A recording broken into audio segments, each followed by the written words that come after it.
शनिवार का दिन है जिस दिन अपन इस दरिद्रता से मिलने के लिए पीपल के पेड़ के नीचे आए हैं। हिंदू धर्म में ये दिन पीपल के वृक्ष के लिए पूजनीय होगा। जो भी शनिवार के दिन पीपल के वृक्ष की पूजन करेगा, दूध चढ़ाएगा या मिष्ठान का भोग लगाएगा, लक्ष्मी और नारायण उसके घर में प्रवेश कर जाएगा। लक्ष्मी और नारायण उसके घर में प्रवेश करेगा, इसलिए नियम बनाया। कौन से दिन का? शनिवार। लक्ष्मी जी बोली, नारायण आपने तो एक दिन का वार लिख दिया। शंकर जी ने 7 वार बनाए हैं, रविवार, सोमवार, मंगल, बुध, गुरु, शुक्र और शनि। ये शिव जी ने बनाए। अब एक दिन आपने अपना बना लिया, बाकी के दिन अगर कोई इस पीपल के वृक्ष के नीचे आएगा और यहां तो दरिद्रता बैठी है तो उसका क्या होगा? भगवान नारायण बोले, सुन दरिद्रता, तेरे से एक विनती है, अगर कोई भी मनुष्य इस पीपल के पेड़ के नीचे अगर 7 दिन में आता है और उसके हाथ में अगर कोई सामग्री होती है तो तू उसके घर में प्रवेश नहीं करेगी। नियम है पीपल के वृक्ष का, या तो पानी का लोटा लेकर जाओ, कुंकू का चोपड़ा लेकर जाओ, शक्कर लेकर जाओ, या पेड़ के नीचे चींटी को डालने के लिए आटा ले जाओ, पर खाली हाथ पीपल के वृक्ष के नीचे कभी मत जाओ, कभी नहीं। खाली हाथ जाओगे तो दरिद्रता तुम्हारे घर में प्रवेश करेगी। दरिद्रता उठकर खड़ी होकर बोली, नारायण तुमने अपनी मनमानी करी है, एक दिन मुझे भी मेरा चाहिए। भगवान ने कहा, बोल कौन सा दिन चाहिए?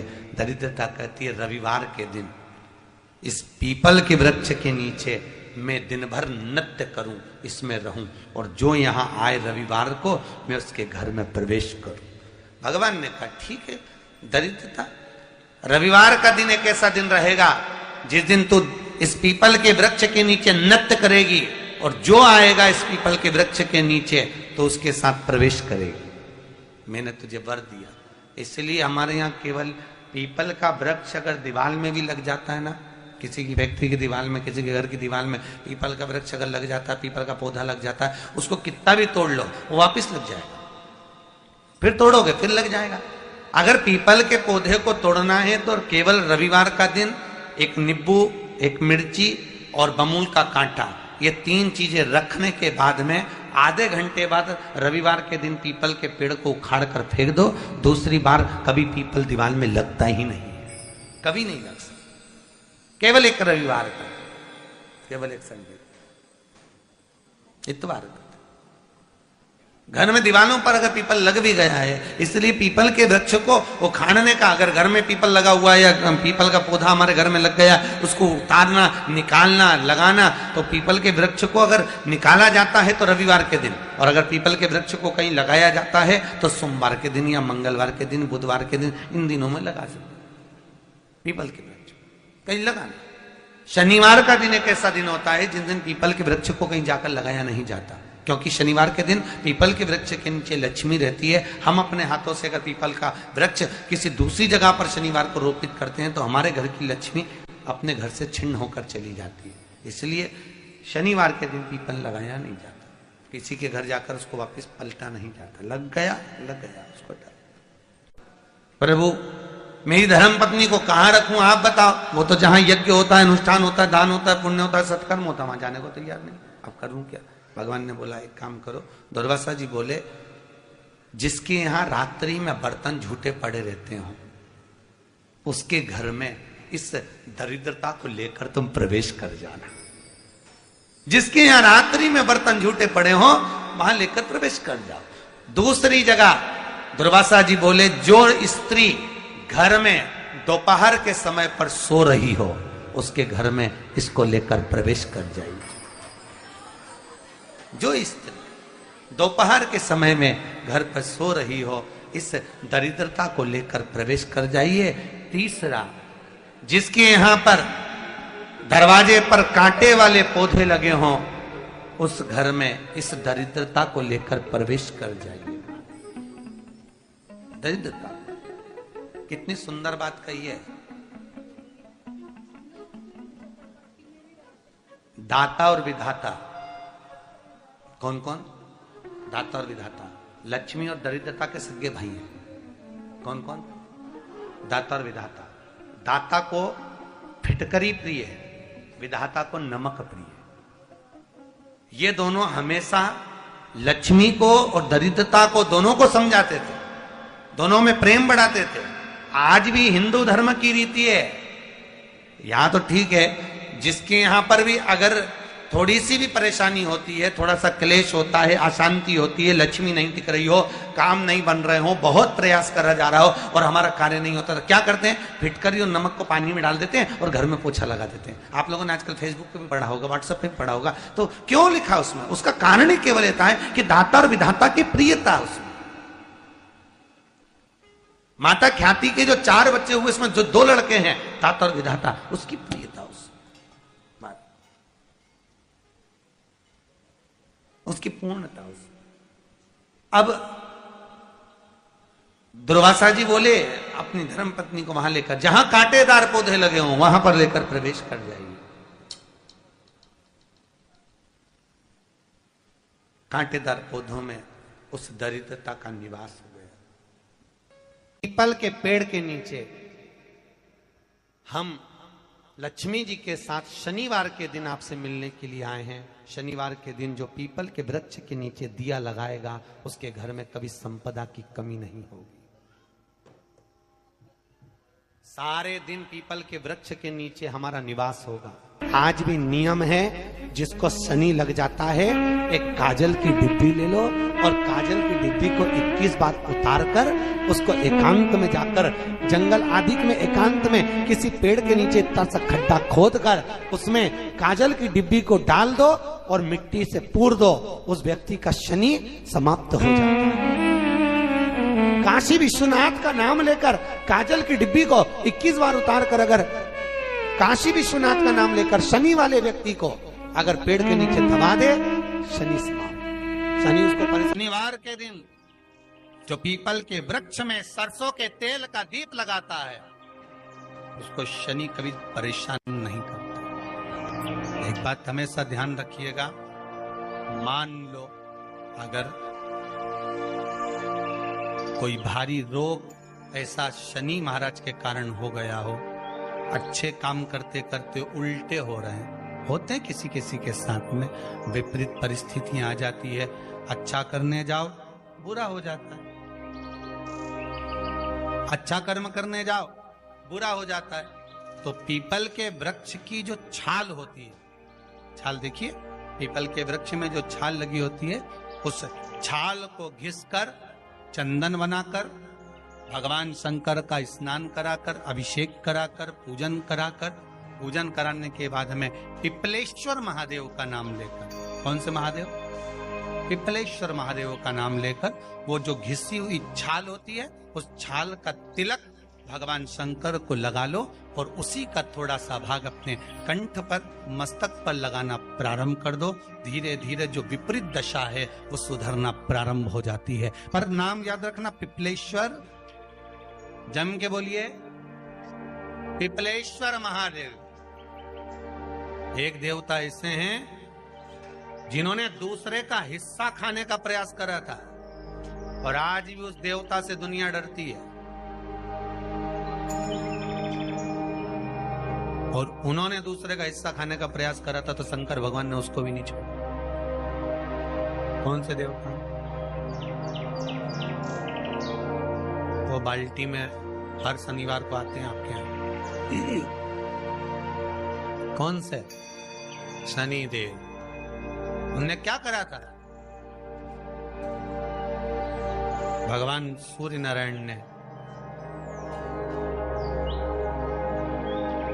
अपने सारे पुत्रों को देखा, सारे पुत्रों को,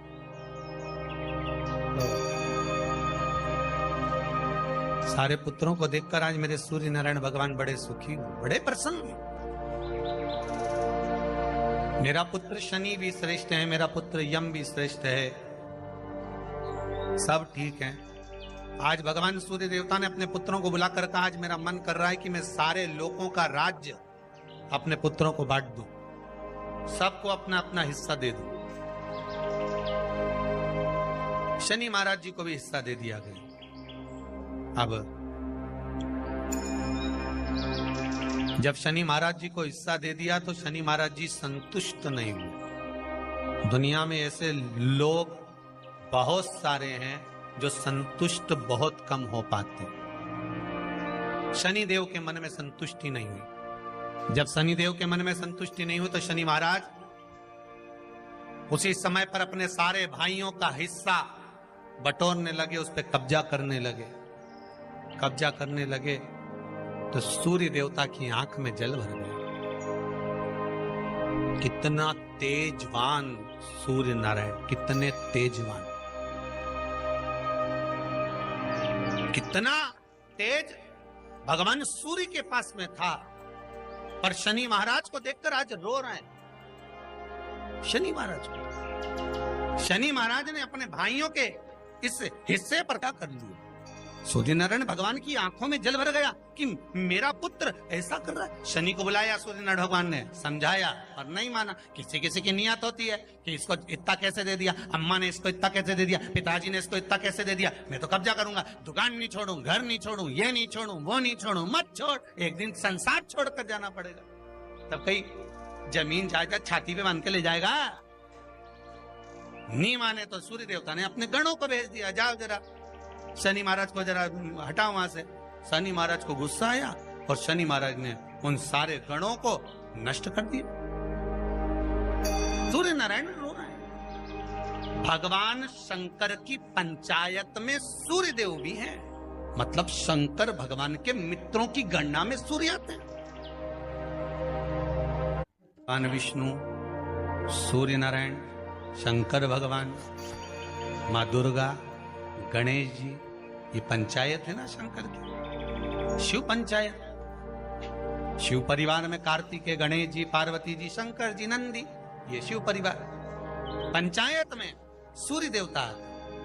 सूर्य नारायण को रोता हुआ देखकर भगवान शंकर को बड़ा दुख हुआ। शिव जी ने पूछ लिया, क्या बात है, आप रो रहे हो? नारायण क्या हो गया? मेरा बेटा मानने को तैयार नहीं है। आप चिंता मत करो, अभी देखता हूं मैं जाकर। और भगवान शंकर ने जाकर तुरंत सूर्य नारायण भगवान के कहने पर शनि देव को जाकर समझाया। इतने में तो शनि देव आग बबूला हो गए। आग बबूला होकर शनि देव ने कहा, ए शिव, आप मुझे जानते नहीं हो? शंकर भगवान ने कहा, क्या जानना है ये बताओ, क्या जानना है ये बताओ। शनि देव कहते हैं, आप मेरी दृष्टि को नहीं जानते। शंकर भगवान ने कहा, तू भी नहीं जानता कि तेरी दृष्टि खराब कैसे हुई। तेरी दृष्टि को श्राप किसका लगा है तुझे नहीं मालूम क्या? शंकर भगवान ने जब समझाना चालू करा कि देख शनि देव, तुम तो कह रहे हो, तुम तो बोल रहे हो कि मेरी दृष्टि नहीं जानते। हम जानते हैं आपकी दृष्टि, मना नहीं है, जाना, पर आप नहीं जानते क्या?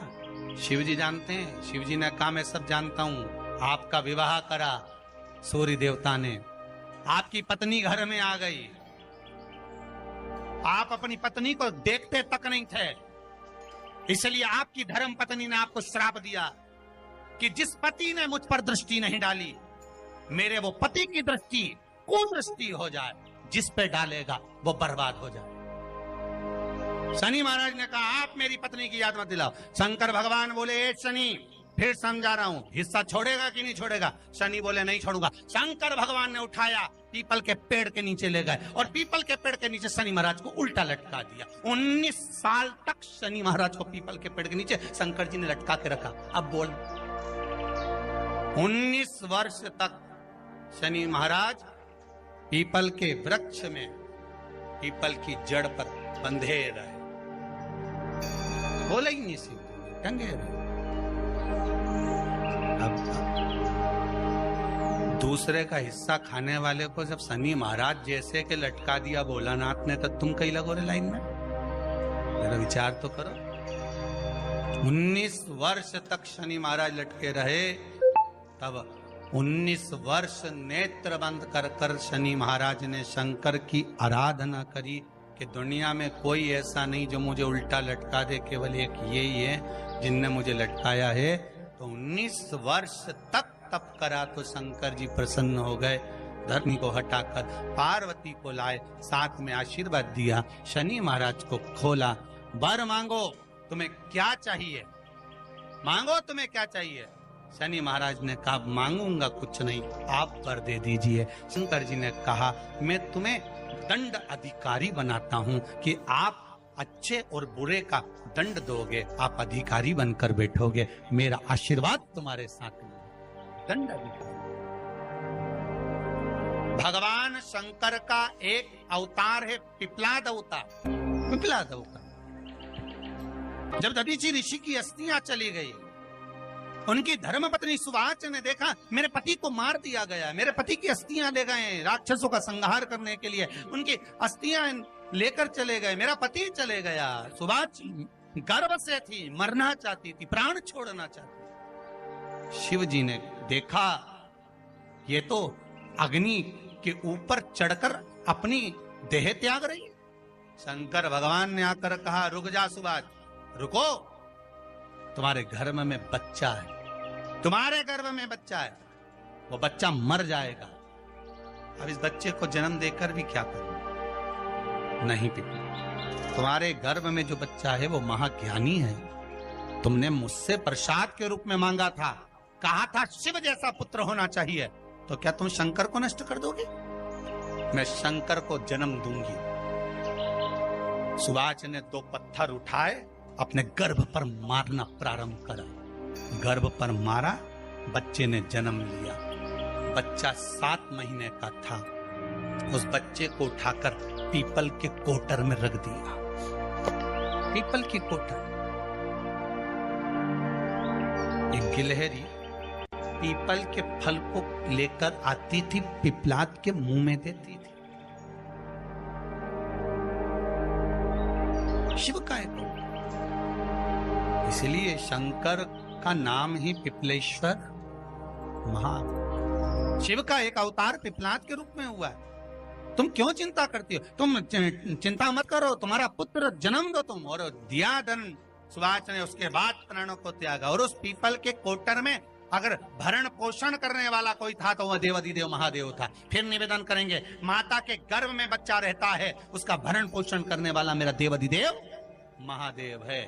अगर जन्म उसने दिया है तो मृत्यु भी वो देगा। अगर तुमको कुछ ज्ञान दिया है तो अच्छी जगह पर भी वही पहुंचाएगा। आप जो अभिलाषा लेकर आते हैं, बच्चे कहते हैं हमारी नौकरी नहीं है, सर्विस नहीं है, हम इस कॉलेज में पढ़ना चाहते हैं, हम इस जगह जाना चाहते हैं, हम इस पद पर जाना चाहते हैं, बस इतना याद रखना, तुम्हारा भाग्य बुरा नहीं होता। कभी भी याद रखना, संसार में जिसको भगवान ने जन्म दिया उसकी किस्मत कभी बेकार नहीं हो सकती। अगर भगवान तुम्हारी किस्मत बेकार होती तो जानवर बनाकर पैदा करता, इंसान बनाकर नहीं। किस्मत अच्छी थी इसलिए इंसान बनकर पैदा, जानवर बनाकर पैदा नहीं करा। अगर तुम्हारी किस्मत अच्छी थी इसलिए मनुष्य बनकर पैदा हुए हो, इंसान बनकर पैदा हुए हो, मानव बनकर पैदा हुए हो। भगवान को दोष मत देना कि भगवान ने किस्मत बेकार दी है। भगवान ने किस्मत अच्छी बनाई है इसलिए तुझे मृत्यु लोक में जन्म दिया। भगवान ने भाग्य अच्छा बनाया इसलिए तुझे शिव महापुराण की कथा सुनने का मौका दिया। नहीं तो भाग्य में नहीं होती तो कहां से मिल जाती? किस्मत अच्छी है तो भगवान नौकरी भी लगाएगा, धंधा भी करवाएगा, सर्विस भी कराएगा, विवाह भी करेगा, शादी भी करेगा, मकान भी बनाएगा, जायदाद भी देगा, संतान भी देगा। उसने दिया है पेट तो भरेगा वही।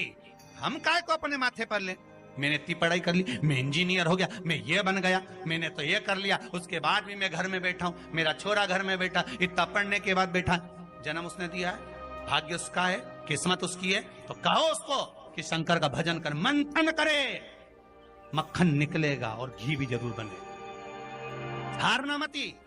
जब तेरे 3.5 करोड़ बार गिनती मत करना, गिनती वो करेगा। तू तो भज, तू कुबेरेश्वर का स्मरण कर, तू महाकाल का स्मरण कर, तू काशी विश्वनाथ का स्मरण कर, तू महाकाल राजा का स्मरण करके तो देख। शिव का भजन कर, 1 लोटा पानी ले जाकर रोज चढ़ा शंकर जी के मंदिर में जा। शिव से भजन करने में क्या देरी? नहीं जा सकता शिव मंदिर में जाने में? बच्चों को अगर शर्म आती हो तो बेलपत्री के पेड़ के नीचे पानी चढ़ाया, वो भी नहीं कर सकता तो पीपल के पेड़ के नीचे चढ़ाया, वो भी नहीं कर सकता तो आंवले के पेड़ के नीचे चढ़ाया। पर कहीं जुड़ तो सरी, एक बार साध तो सरी, पकड़ने का प्रयास तो करो परमात्मा। भगवान देवाधिदेव महादेव को जल चढ़ाते हैं, उसके 5 अलग अलग तरीके हैं। बहुत सावधानी से सुनना कथा, आपकी और हमारी जिंदगी की सार्थकता को सिद्ध करने वाली कथा। आज पंजाब की इस पवित्र भूमि पर अगर यह प्रसंग निकला है तो इसको आप अगर सुनेंगे तो आपका जीवन सार्थक होगा। शिव जी को 5 तरह से जल चढ़ाने का तरीका है। जैसे पंचामृत होता है, दूध, दही, शहद, घी, शक्कर, ये सब पंचामृत के अंतर्गत आते हैं, उसी तरह शंकर जी को 5 तरह से जल चढ़ाने का क्रम वर्णित किया गया। अब उसको समझेंगे, बहुत सावधानी से समझिएगा। पहला, जल लेकर आए, सीधे डायरेक्ट शंकर भगवान के शिवलिंग पर चढ़ा दिया। यह प्रथम जल का चढ़ाने का तरीका। दूसरा,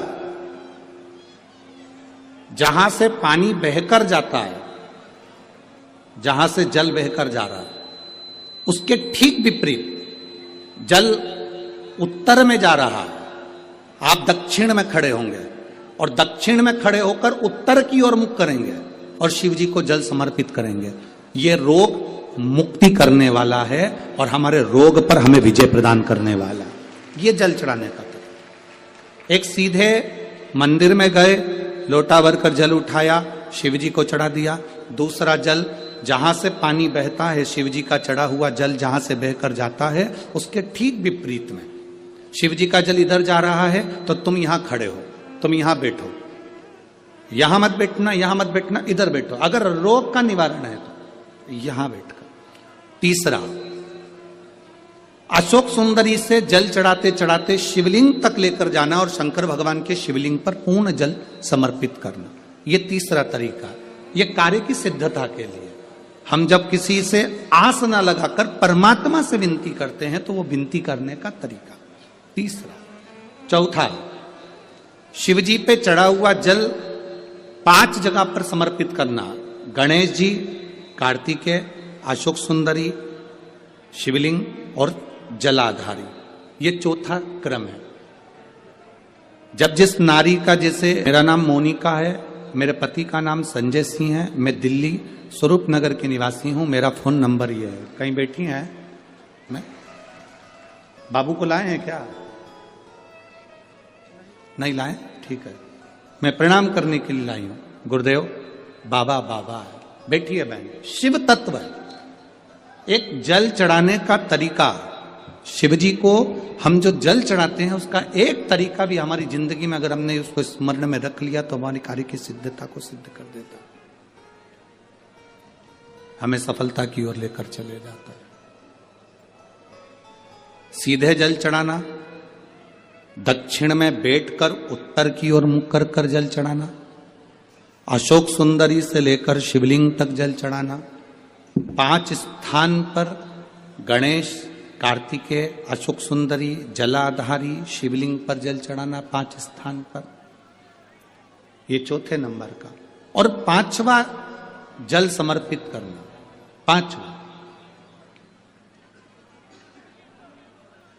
5वें नंबर का जल।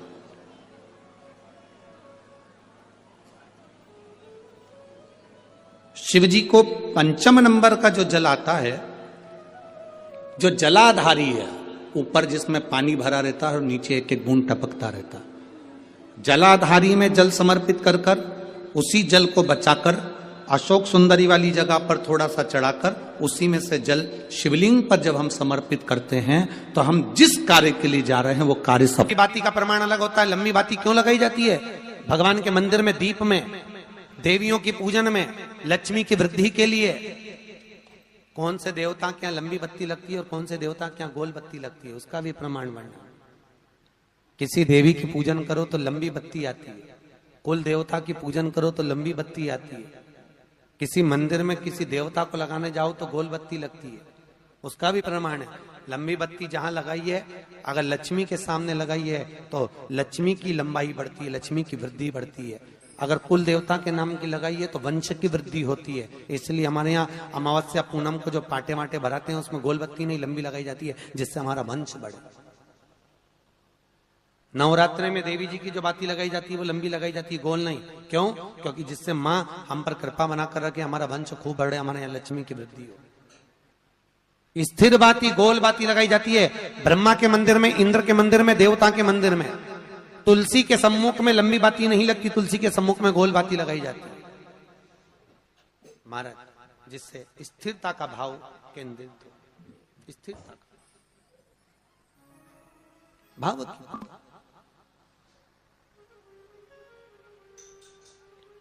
पीपल के वृक्ष के नीचे कभी लंबी बाती नहीं लगती, बड़ के पेड़ के नीचे कभी लंबी बाती नहीं लगती, आंवले के पेड़ के नीचे कभी गोल बाती नहीं लगती।